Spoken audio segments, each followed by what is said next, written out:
Alhamdulillah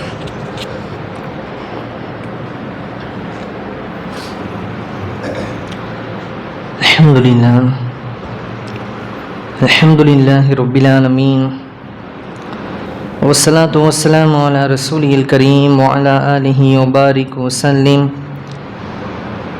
Wa qala Allahu ta'ala fil Qur'anil Majid wal Qur'anil Hakim. Ba'da a'udhu billahi minash shaitanir rajim. Bismillahir rahmanir rahim.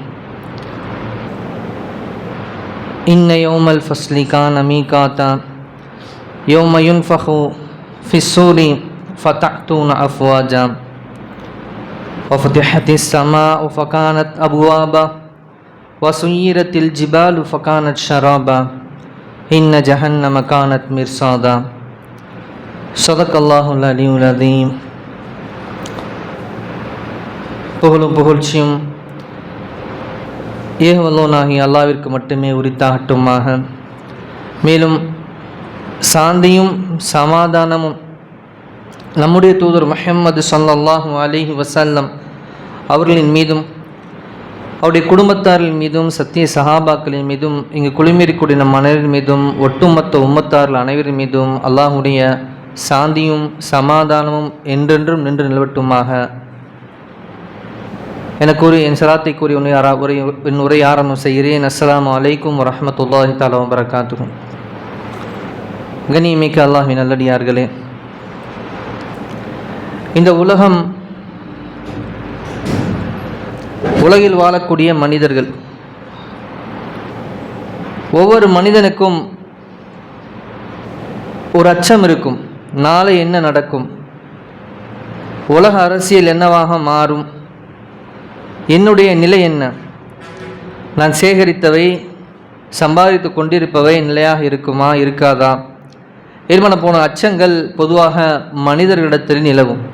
ஆனால் கண்ணியமானவர்களே, இந்த மனிதர்களே யார் இறைவனின் அழைப்புக்கு பதிலளித்தார்களோ அவர்களுக்கு அந்த அச்சம் தேவையில்லை. யார் அல்லாஹ்வுடைய அழைப்புக்கு பாங்கிற்கு நபி ஸல்லல்லாஹு அலைஹி வஸல்லம் அவருடைய தௌஹீது பக்கம் அழைக்கும் போது அந்த கலிமாவிற்கு யார் அழைப்புக்கு பதிலளித்து அந்த கலிமாவை ஏற்றார்களோ, குர்ஆனை ஏற்றார்களோ, இவர்களுக்கு அந்த அச்சம் தேவையில்லை. கண்ணியமானவர்களே, இன்று நாம் பார்க்க இருக்கக்கூடிய தலைப்பு என்னவென்று சொன்னால் மறுமையின் அடையாளங்கள். ஏன்னா உலகத்தில் ஒவ்வொரு நாள் காட்சிகள் மாறிக்கொண்டும் நிலைகள் மாறிக்கொண்டே இருக்கின்றது. சாதாரண மனிதனுக்கு பீதி ஏற்படுத்தக்கூடிய செய்தியாக வந்து கொண்டு தான் இருக்கிறது. எந்த விதமான பொருளாதார நிலையிலேயோ பதவி நிலையிலேயோ இருக்கக்கூடிய நபர்களும் இன்றைய காலகட்டத்திலே அஞ்சக்கூடிய நிலையில் தான் இருக்கிறது. கண்ணியமானவர்களே, ஆனால் குர்ஆனை ஏற்றவர்களுக்கு அந்த அச்சம் தேவையில்லை. பாருங்க, அல்லாஹ் குர்ஆனில் தெளிவாக சொல்கிறான், இந்த உலகம் என்ன வீணும் விளையாட்டுமே என்று வேறு எதுவும் இல்லை. இன்னைக்கு நம்ம வெளியே எழுதி போட்டிருக்க ஹதீஸை தான். இந்த உலகம் வீணும் விளையாட்டுமே என்று வேறு எதுவும் இல்லை. ஆனால் அல்லாஹ்வை யார் அஞ்சி கொண்டார்களோ அவர்களுக்கு மறுமையின் வீடு தான் மேலானது என்பதாக அல்லாஹ் கூறுகிறான். உலகத்தை பற்றி பெருவர் இடத்துல பெருமானார் ஸல்லல்லாஹு அலைஹி வஸல்லம் சொன்னாங்க, அத்துன்யா சிஜ்னுல் முஃமினீன், முஃமின்களுக்கு உலகம் இருக்கே சிறைச்சாலை போன்று என்பதாக கூறினாங்க. அவர் எதனா ஒன்று செய்யலான்னு பார்த்தா ஹராம் ஹலால் பேண வேண்டியதாக இருக்கு. ஹராம் ஹலால் பேணலான்னு அந்த வியாபாரத்தை பற்றி அவர் அப்படியே குர்ஆன் ஹதீஸோடு ஆராய்ச்சி பண்ணி பார்த்தா சரி வேணா விட்டுடலாம்ப்பா அப்படின்னு பார்த்து தோணும். இப்படியே உலக எல்லா காரியங்களையும் ஒரு ஹராம் ஹலால் அல்லாஹ்வையும் ரசூலையும் பேணக்கூடியவர்களாக நபி வழியை பின்பற்றக்கூடிய நபராக இருந்தால் உலகம் நிச்சயமாக அவருக்கு ஒரு ஒரு சிறைச்சாலை போன்றுதான் இருக்கும். இணையமானவர்களே, ஆனால் இப்படிப்பட்ட உலகத்தை அல்லாஹ் அழிப்பான். இப்படிப்பட்ட உலகத்தை அல்லாஹ் அழிப்பான். அழிப்பது ஒரு பக்கம் இருக்கட்டும், அதற்கு முன்பாக அந்த மனிதனுக்கு மரணம் வந்து சேர்ந்துவிடும். உலக அழிவு நாள் என்பது வேறு, அதற்கு முன்பாகவே இவனுடைய அழிவு ஏற்பட்டுவிடும். இவர் 1000 வருடம் உட்காந்து பார்க்க போறதில்லை. எந்த மனிதனும் அந்த அழிவை பார்க்க போவதில்லை. ஆனால் அந்த உலகத்தையும் அல்லாஹ் அழிப்பான். அப்படி அழிக்கும் போது பெருமானார் ஸல்லல்லாஹு அலைஹி வஸல்லம் பல அடையாளங்களை கூறினார்கள். எந்தெந்த அடையாளங்களெல்லாம் வெளிப்பட்டால் மறுமை நிகழும் என்பதாக பெருமானார் ஸல்லல்லாஹு அலைஹி வஸல்லம் ஒரு நீண்ட பட்டியலை பலமுறை தன்னுடைய தோழரிடத்தில் பகிர்ந்திருக்காங்க. ஒரே நேரத்தில் சொல்லப்பட்டதல்ல, பலமுறை சஹாபாக்கள்கிட்ட உட்காந்து பலமுறை அது சம்பந்தமாக சஹாபாக்கள்கிட்ட பேசியிருக்காங்க. அப்படி வந்து ஹதீஸுகளை எல்லாம் இன்று தொகுத்து ஒரே பட்டியலில் நம்மளால் காண முடியும். கண்ணியமானவர்களே, மிக நீண்ட ஒரு பட்டியல். இன்னைக்கு ஒரு குறிப்பிட்ட இதை பார்ப்போம், சில மீதமுள்ளது அடுத்த வாரம் பார்ப்போம். கண்ணியமானவர்களே, மனதிலே பதிய வைத்துக் கொள்ளுங்கள். இந்த காட்சிகள் எல்லாம் நீங்கள் பார்த்தீர்கள் என்று சொன்னால் மறுமை நெருங்கி விட்டது என்பதாக என்ன செய்து கொள்ளுங்கள், புரிந்து கொள்ளுங்கள் என்பதாக பெருமானார் ஸல்லல்லாஹு அலைஹி வஸல்லம் சொன்னாங்க. அதில் ஃபர்ஸ்ட் விஷயம் பெருமானார் ஸல்லல்லாஹு அலைஹி வஸல்லம் சொன்னாங்க, மகள் தயவில் என்ன செய்வாள், தாய் இருப்பாள். மகளுடைய தயவில் தாய் இருப்பாள். இன்னொரு இடத்துல வருது, ஒரு பெண் தன்னுடைய எஜமானே பெற்றெடுப்பாள் என்பதாக வருது. ஒரு பெண், ஒரு தாய் என்ன செய்வாள், மகளை பெற்றெடுக்க மாட்டா, மக பிறந்து தாயை போட்டு என்ன செய்வா, பாடாப்படுத்துவாங்க. எஜமானியை என்னமோ அந்த பிறந்த குழந்தை எஜமானியாகவும் தன்னுடைய தாய் அடிமையை போன்றும் அந்த வீட்டில் நடத்தப்படுவார். இது ஒரு அடையாளம் என்பதாக பெருமானார் ஸல்லல்லாஹு அலைஹி வஸல்லம் சொன்னாங்க. இன்னைக்கு அந்த காட்சியை பார்க்க முடிகிறது, ஒவ்வொரு இடத்துலையும் பார்க்க முடிகிறது. அடுத்து பெருமானார் ஸல்லல்லாஹு அலைஹி வஸல்லம் சொன்னாங்க, பின்தங்கியவர்கள் பொருளாதாரத்தில் உயர்ந்த நிலையை அடைஞ்சிருப்பாங்க என்பதாக. பின்தங்கியவர்கள் பொருளாதாரத்தில் உயர்ந்த நிலையை அடைஞ்சிருப்பாங்க. இன்னைக்கு பார்க்குறோம், சாதா சீதாவாக ஒரு காலத்தில் வாழ்ந்தவங்க இன்னைக்கு மிகப்பெரிய கோடீஸ்வரர்களாக, கோபுரங்கள் கட்டக்கூடிய நபர்களாக வாழ்கிறாங்க. இன்னைக்கு அரேபியாவை எடுத்துக்கொள்வோம், அங்கே என்ன நடக்குது சகோதரர்களே, ஒரு காலத்தில் அவங்களுக்கு ஆடு மாடு ஒட்டகம் அவ்வளோதான், அதை தாண்டி அங்கே வேறு எது பெரிய விளைச்சலோ ஏற்றுமதியோ என்பதாகலாம் கிடையாது. இன்று கோபுரங்களை கட்டி அதில் என்ன செய்கிறாங்க, உலக லெவலில் போட்டி போட்டு கொண்டிருக்கிறார்கள்.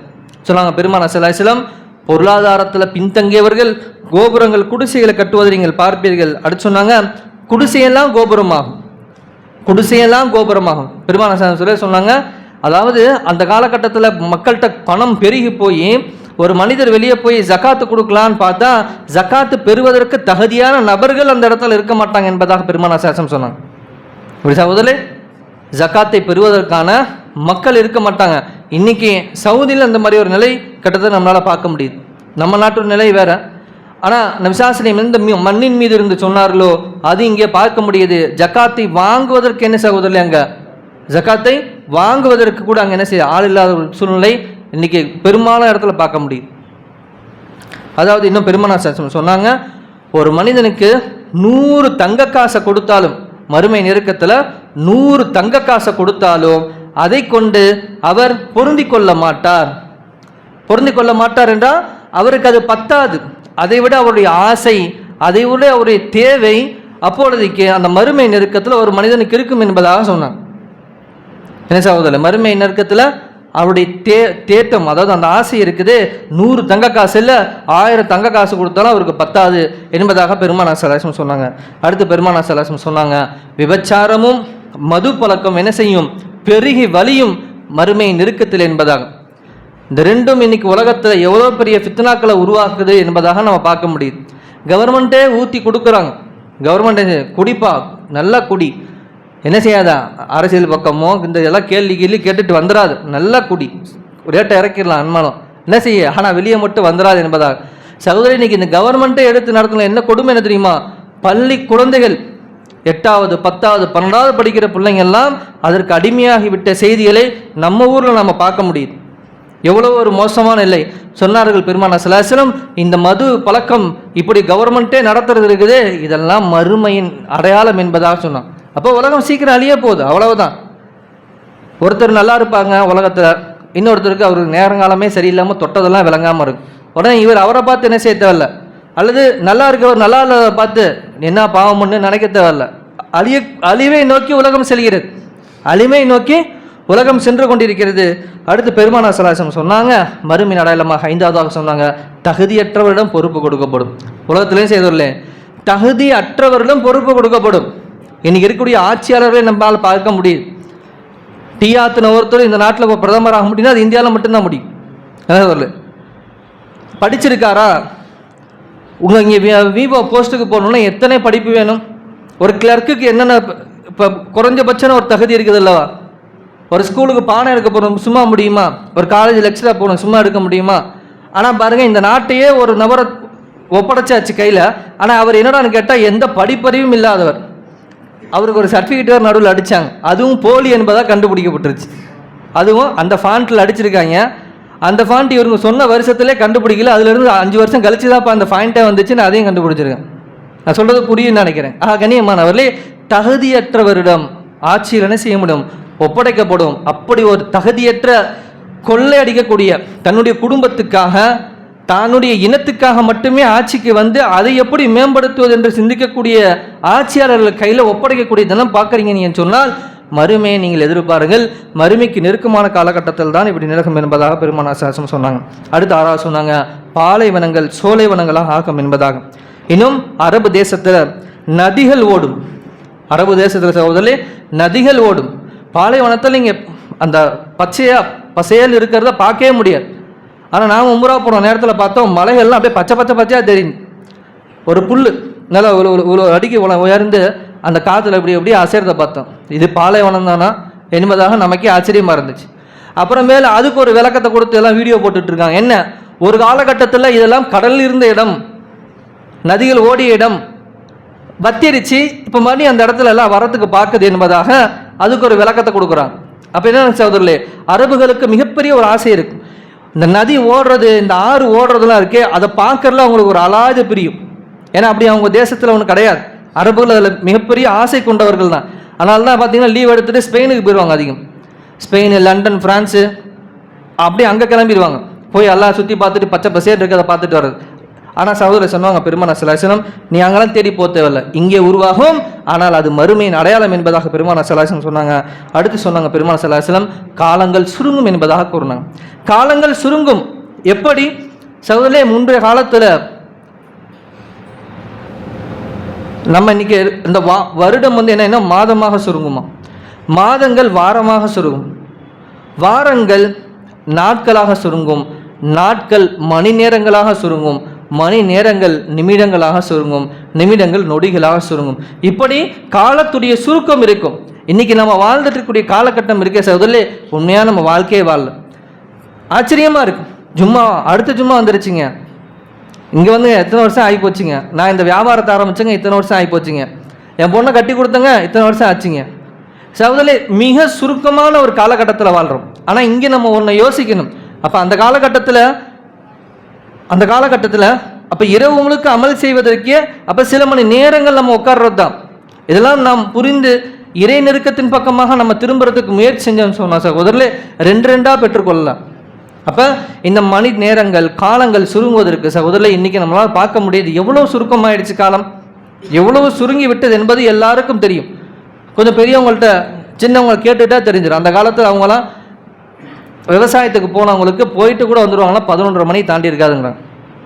நான் நிறையா பேர் ரொம்ப பெரியவங்கள்ட்ட நான் கேட்பேன், ஒரு 60-70 வயசு உள்ள ஆள்கிட்ட கேட்பேன், உங்களுடைய காலங்கள் ஒரு நாள் எப்படி இருந்துச்சு, இன்றைக்கி உங்களுக்கு எப்படி தெரியுது? தெளிவாக சொல்லுவாங்க.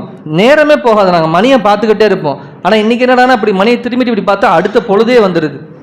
காலையை விட்டு கொஞ்ச நேரம் கழிச்சு பார்த்தா மத்தியானம் வந்துடுது, மதியானம் வந்து பார்த்தா அசர் வந்துடுது என்பதாக இந்த வார்த்தையை பொறுமையாக நம்ம உட்காந்து கேட்டால் பெரியவங்கள்ட்ட அந்த வார்த்தையை நம்மளால் கேட்கலாம். அதனால தான் பெரியவங்கள்ட்ட உட்காந்து பேசுவது நம்முடைய பல அனுபவங்கள் கிடைக்கும் கண்ணியமானவர்கள். ஆனால் பெருமானார் ஸல்லல்லாஹு அலைஹி வஸல்லம் சொன்னாங்க, இந்த நேர காலங்கள் சுருங்குவதெல்லாம் மறுமையின் அடையாளம்.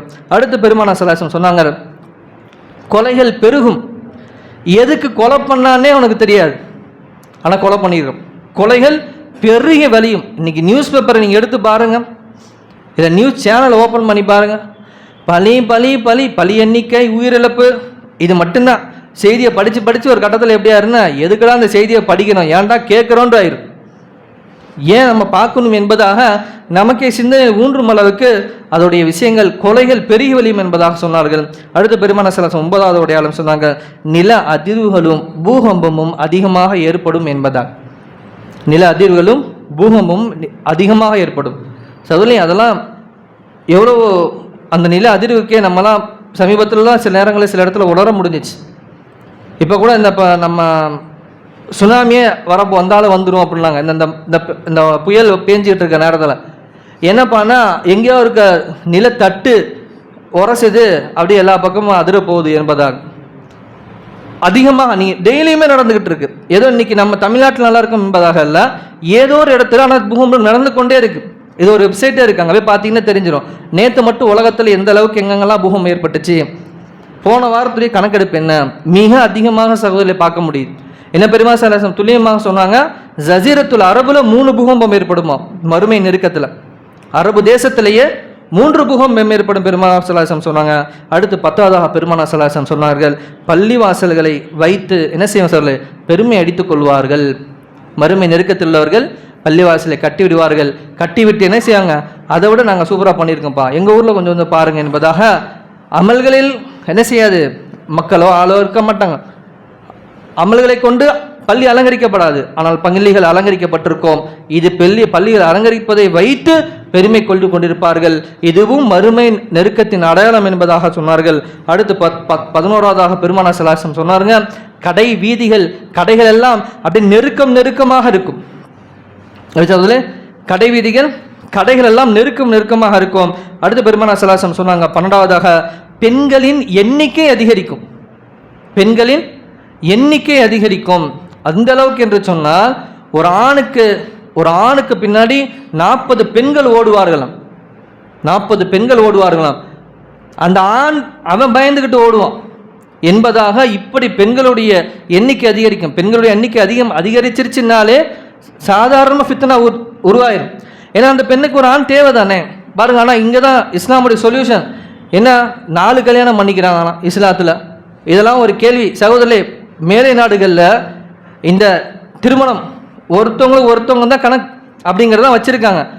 ஆனால் அந்த டைவர்ஸ் ஆகிட்டு அவங்க என்ன செய்கிறாங்கன்னா, அடுத்த திருமணத்துக்கெல்லாம் அவங்க வச்சுக்கிறதோ போகிறதோ இல்லை.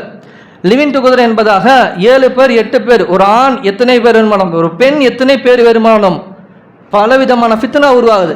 ஏன்னா அவங்களுடைய குழந்தைகளுடைய பிறப்பு விகிதாச்சாரத்தை பார்த்தோன்னு சொன்னால், விகிதாச்சாரம் ஒரு ஆம்பளை பிள்ளை பிறக்குதுன்னா 4 பொம்பளை பிள்ளை பிறக்குது அதே நேரத்தில். அப்போ இதை விட ஆள் அதிகமாக இருக்காங்க. அப்படிங்கும்போது இஸ்லாம் கூறுவது போல நீ ஹலாலான முறையில் நாளை கட்டிக்க, இந்த போல ஃபித்னாக்கள் வராது. அங்கே ஆணை கம்மியாக இருக்குது அப்படின்னு சொன்னால் அங்கே பலவிதமான குழப்பங்கள் உருவாகும். ஆனால் அவங்கள என்ன செய்கிறாங்க, இந்த அறிவியல் ரீதியான சிந்தனைகள் இல்லாமல் கூட இஸ்லாத்தை பார்த்து ஏளனம் செய்து கொண்டிருக்கிறார்கள். பெருமானார் ஸல்லல்லாஹு அலைஹி வஸல்லம் தெளிவாக சொன்னாங்க, மறுமை நெருக்கத்தில் பெண்களின் எண்ணிக்கை அதிகரிக்கும் என்பதாக கூறினாங்க. அடுத்து பெருமானார் ஸல்லல்லாஹு அலைஹி வஸல்லம் சொன்னாங்க, ஆடை அணிந்திருந்தும் என்ன செய்வாங்க சகோதரர்களே, நிர்வாணமாக இருப்பார்கள். நிர்வாணமாக இருக்கு, பள்ளியாசல்லே பார்க்க முடியும். அவங்க போட்டிருக்க ஸ்ட்ரக்சர், அவர் உடம்பே இங்கே தெரியுது. இது ஆண் பெண்ணே இப்படி தான் இருப்பாங்க. ஆடை அணிந்தும் அணியாததை போன்று அவருடைய எல்லா அங்கமும் தெரியும். மறுமை நெருக்கத்தில் இப்படி ட்ரெஸ் பண்ணுறது என்ன செய்வீங்க நீங்கள் பார்ப்பீர்கள் என்று பெருமானார் ஸல்லல்லாஹு அலைஹி வஸல்லம் தங்கள் சஹாபாக்கள்கிட்ட சொன்னாங்க. அடுத்து 14வதாக பெருமானார் ஸல்லல்லாஹு அலைஹி வஸல்லம் சொன்னாங்க, உயிரற்ற பொருளோடு மனிதன் பேசுவான், விலங்குகள்லாம் மனிதன்கிட்ட பேசும். அதுக்கான அந்த அளவுக்கு டெக்னாலஜி கண்டுபிடிச்சிக்கிட்டே இருக்காங்க. சொன்னாங்க செருப்பு, தோல் சட்டை, தோல் செருப்பு இருக்குல்ல, இதெல்லாம் பேசும் மனுஷன்ட்ட. மறுமை நெருக்கத்தில் இது நடைபெறும் என்பதாக பெருமானார் ஸல்லல்லாஹு அலைஹி வஸல்லம் சொன்னாங்க. அடுத்து சொன்னாங்க, பேச்சை தொழிலாக கொண்டு என்ன செய்வாங்க சொல்லலே, வருமானத்தை ஈட்டுவார்கள், லாபத்தை ஈட்டுவார்கள் என்பதாக. இன்னைக்கு பார்க்குறோம், இன்னித்தனமான ஆன்லைன் வெப்சைட்ஸ் இது எல்லாமே இந்த தரகர்கள் தான் அதிக வருமானம் பார்க்கக்கூடியவங்க. அவங்க எந்த காசும் போட்டிருக்க மாட்டாங்க, முதலுங்கிறது பெருசாக இருக்காது. ஆனால் பேச்சை வைத்த என்ன செய்ய சகோதரர்களே, பெரிய வருமானத்தை ஈட்டுவார்கள் பெருமானார் குறிப்பிட்டு காட்டினார்கள். அடுத்து 16வதாக சொன்னாங்க, ரொம்ப முக்கியமானது, தெரிந்தவருக்கு மட்டும் சலாம் சொல்லுவாங்க. தெரிந்தவருக்கு மட்டும் சலாம் சொல்லக்கூடிய காலகட்டத்தை நீங்கள் பார்க்குறீங்களா, தெரிஞ்சுக்கிங்க, இது மறுமைக்கான அடையாளம். யதார்த்தமாக எல்லாத்துக்குலாம் சலாம் சொல்ல மாட்டார். நல்லா பேசுகிறாருன்னா ஒரு சலாம், ஆளே அவருக்கு நம்மளுக்கு அந்த மதிக்க மாட்டார்னா அவரை கண்டுக்காமலே போயிடுறது சொன்னாங்க பெருமானார் ஸல்லல்லாஹு அலைஹி வஸல்லம். இது மறுமை அடையாளம் என்பதாக பெருமானார் ஸல்லல்லாஹு அலைஹி வஸல்லம் சொன்னாங்க. அடுத்து சொன்னாங்க பெருமானார் ஸல்லல்லாஹு அலைஹி வஸல்லம் 17வதாக பள்ளிவாசல்களை பாதைகளாக என்ன செய்வாங்க சொல்ல பயன்படுத்தி கொள்வார்கள் என்பதாக பெருமானார் ஸல்லல்லாஹு அலைஹி வஸல்லம். நம்ம ஊர் இந்த பள்ளிவாசல் தனியாக இருக்குது, ஆனால் ஊருக்கு நடுவில் இருக்கக்கூடிய இடங்களெல்லாம் இன்றைக்கே அப்படி தான் இருக்குது. பள்ளிவாசலே செஞ்சுருவாங்க, பாதைகளாக மாற்றப்படும். 18வதாக சொன்னாங்க, சாவதற்கு ஒரு மனிதன் ஆசைப்படுவான். போய் ஒரு மனுஷன் என்ன செய்ய, அப்போ தான் மூத்தாயிட்டார்னு அடக்கம் பண்ணுவாங்க. அடக்கம் பண்ணி முடிச்சு ரொம்ப கவலையை பார்ப்பார், இந்த மாதிரி எனக்கு மூத்து வந்திருக்கக்கூடாதா, நான் இப்போ வாழ்ந்துகிட்டு இருக்கேன் என்பதாக. ஏன் உலகம் அவ்வளவு நெருக்கடி தரும், உலகம் அவ்வளோ நெருக்கடி தரும். ஒரு உலக போர் ஏற்பட்டுருச்சுன்னா அப்போ மக்களுக்கு புரிஞ்சிடும் வாழ்றது எவ்வளவு கஷ்டம் என்பதாக. பெருமானார் ஸல்லல்லாஹு அலைஹி வஸல்லம் அந்த சூழ்நிலையும் சொன்னாங்க, மனிதன் இந்த மேலே வாழ்ற, ஏன்னா இதெல்லாம் தஜ்ஜாலுடைய காலகட்டம், தஜ்ஜாலுடைய காலகட்டத்தில் இதெல்லாம் நிகழும் சகோதரர்களே. அவனுக்கு எதிராக சிந்திப்பதையும் அவன் அறிவான் என்பதாக தொழில்நுட்பத்தை பற்றி இப்படி பேசுகிறாங்க. உங்கள் மேலே இதெல்லாம் திணிக்கப்படும், இந்த போலியான அரசியல் மூலியமாக உங்கள் மீது எல்லாம் திணிக்கப்படும், உங்களுடைய மைண்டில் என்ன நினைக்கிறீங்க முதற்கொண்டு அவங்களால ரீட் பண்ண முடியும் என்பதாக. அப்போ இந்த மாதிரி காலகட்டத்தில் ஏண்டா வாழணும் என்பதாக மனிதன் நினைப்பான். அடுத்து 19வதாக பெருமானார் ஸல்லல்லாஹு அலைஹி வஸல்லம் சொன்னாங்க, இறை தூதர்கள் என்ன, பொய்யான இறை தூதர்கள் சிலர் வந்து என்ன செய்வாங்க, நான் தான் அல்லாஹ்வுடைய தூதராக வந்திருக்கேன், நபி ஸல்லல்லாஹு அலைஹி வஸல்லம் அப்புறம் எனக்கு அல்லாஹ் எனக்கு அந்த பதவியை கொடுத்துட்டான், என்ன நம்புங்கப்பா என்பதாக சொல்லக்கூடிய பல பொய்யர்களை நீங்கள் பார்ப்பீங்க என்பதாக சொன்னாங்க. அதில் பல பொய்யர்களை அபூபக்கர் ரலியல்லாஹு காலகட்டத்தில் அபூபக்கர் போர் செஞ்சு அவங்கள ஜெயிச்சிருக்காங்க. முசைலமா என்பவன் மிகப்பெரிய பொய்யானாக இருந்தான். முசைலமா கத்தாப் என்பதாக அவனுக்கு பேர். இப்போ சமீபத்திலேயும் சில பேர்லாம் பார்க்குறோம் நம்ம அந்த பேரில் வரக்கூடியவங்க. கண்ணியமானவர்களே, அடுத்து 20வதாக பெருமானார் ஸல்லல்லாஹு அலைஹி வஸல்லம் தெளிவாக சொன்னாங்க, முந்தைய சமுதாயத்தை நீங்கள் பின்பற்றுவீர்கள் என்பதாக. அப்போ சஹாபாக்கள் கேட்டாங்க, யார ரசூலல்லாஹ், முந்தைய சமுதாயம் என்று சொன்னால் எங்களுடைய முன்னோர்களா, எங்களுடைய மூதாதையர்களா, எங்களுடைய முன்னோர்களா? இல்லை இல்லை. அப்போ யூத நசாராக்களை சொல்றீங்க ரசூலுல்லாஹ்? நான் வேற யாரை சொல்ல போகிறேன், அவங்க தான் சகோதரர். இன்னைக்கு முஸ்லீம்கள், முஸ்லீம் நாடுகள் அவர்கள் பயன்படுத்தக்கூடிய, அவர்கள் இன்னைக்கு ஃபேஷன் செஞ்சுக்கக்கூடிய அவருடைய எல்லா உணவு பொருள் அல்லது அவர்கள் வெளிரங்கமாக பகட்டாக வாழக்கூடிய வாழ்க்கை எல்லாமே அப்படியே யூதர்கள் எதை பின்பற்றினார்களோ, எதை நசாராக்கள் இந்த கிறிஸ்துவ உலகம் எதை பின்பற்றியதோ இதை தான் ஃபேஷனாக ஆக்கி கொண்டார்களே தவிர, இஸ்லாம் எதை கூறியது, சுன்னத்தான விஷயம் எது, நபி வழி எது என்று பார்த்து பின்பற்றுவதிலே, பெருமை கொள்வதிலோ ஆசைப்படுவதிலோ இந்த சமூகம் கிடையாது. இருக்குதா? நான் தாடி வச்சுட்டேன், நபி வழியில் இருக்கேன், ரொம்ப சந்தோஷமா கம்பீரமாக நான் சொல்கிறேன், அப்படிப்பட்ட வாலிபர்களை நீ காட்ட முடியுமா? நல்லா நான் முழுமையான ட்ரெஸ்ஸு போட்டிருக்கேன், நபி ஸல்லல்லாஹு அலைஹி வஸல்லம் சுன்னத்தை அப்படி ஃபாலோ பண்ணுறேன். இல்லை சகோதரர்களே, அதான் பெருமானார் ஸல்லல்லாஹு அலைஹி வஸல்லம் சொன்னாங்க, யூத நசாராக்களை நீங்கள் பின்பற்றுவீங்க. எந்த அளவுக்கு? பெருமானார் ஸல்லல்லாஹு அலைஹி வஸல்லம் சொன்னாங்க, அவங்க ஏதாச்சும் ஒரு எலி வலை பொந்து இருக்குல்லவா, அதில் பூந்து வெளியே வர்றதை அவன் ஃபேஷன் காமிச்சிட்டான், அதுதான் ஒரு பெரிய டார்கெட்னு காமிச்சிட்டான்னா இவருக்கு உடனே ஆசை வந்துடும், உனக்கு மேலே நான் பூந்து வெளியே வந்து காட்டுப்போம் என்பதாக உடனே அந்த என்ன செய்வாங்க, இந்த அரபுகள், இந்த முஸ்லீம்கள் உடனே அதை பின்பற்றுவதில் இறங்கிடுவாங்க. இன்னைக்கு பார்க்குறோம், ஹிஜாப் மறைக்க வேண்டியது தான், ஆனால் எவ்வளோ ஃபேஷனாக போடுறாங்க, எவ்வளோ ஃபேஷன், அதில் எத்தனை கல் எத்தனை என்னென்னமோ போட்டு என்ன சகோதரர். அப்போ இதெல்லாம் அவர்கள் காட்டக்கூடிய ஃபித்னாவான பாதை. ஆனால் இதை அறியாத முஸ்லீம் என்ன செய்யறாங்க சகோதரர்களே, எதுதான் நம்ம ஆளுங்களுக்கு எது உள்ளது எது அசல்னு தெரியாமல் எதையோ உள்வாங்கிக் கொள்கிறோம். பெருமாள் சார் சொல்லுவாங்க, அப்போ நீங்கள் என்ன செய்யுங்க, மறுமை நெருக்கத்தில் இந்த பகட்டான வாழ்க்கை, இந்த பகட்டான விஷயங்கள் எல்லாம் அவர்களை போன்று நீங்கள் பின்பற்றி வாழ்ந்து கொண்டிருப்பீர்கள், இதுவும் மறுமையின் அடையாளம் என்பதாக சொன்னாங்க. இனியமானவர்கள், ஒரு 20 அடையாளத்தை சொல்லியிருக்கோம், இன்னும் ஏராளமான அடையாளம் இருக்குது. இன்ஷா அல்லாஹ் வரக்கூடிய வாரமும் நம்ம மீதியை பார்க்கலாம். ஒவ்வொரு விஷயத்தையும் ஒரு தகவலாக சொல்கிறோம், அவ்வளோதான். ஒன்னொன்னையும் விளக்கமாக பேசினா ரொம்ப நேரமாகும். இன்ஷா அல்லாஹ் மீதி உள்ளதை அடுத்த வாரம் பார்க்கலாம். வல்லல்லாஹ் இந்த மறுமை அடையாளங்கள் எவ்வளோ வந்துருச்சு. இப்போ நான் சொன்னதில் என்னாச்சும் நடக்கலன்னு சொல்லுங்க பார்ப்போம், நடந்துருச்சு. அப்போ இன்னும் எவ்வளோ சமீபத்தில் இருக்குன்னு தான் தெரியுது. அடுத்து யாஜூஜ் மாஜூஜ், தஜ்ஜாலுடைய வருகை, ஈசா அலைஹிஸ்ஸலாம் வருகை, இதை பற்றி அடுத்த வாரம் பார்ப்போம். அது ரொம்ப விளக்கமாக பார்ப்போம் இன்ஷா அல்லாஹ். வல்லல்லாஹ் எந்த நோக்கத்திற்காக நம்ம உலகில் படைத்து அனுப்பினானோ அந்த நோக்கத்தை பரிபூர்ணமாக நிறைவேற்றி அல்லாஹுவை மீண்டும் அல்லாஹ்வை சந்தோஷப்படுத்தக்கூடிய அடியாராக சந்திக்கக்கூடிய நல்லடியாராக உலகில் வாழக்கூடிய நபர்களாக நம்ம நிருமல்லாஹ் கேரள புரிவானாக. வாஹிர் தவானா அல்ஹம்துலில்லாஹி ரப்பில் ஆலமீன். அஸ்ஸலாமு அலைக்கும் வரஹ்மத்துல்லாஹி தஆலா வபரகாத்துஹு. சுன்னத்துல் வாதங்க சுன்னத்துல்.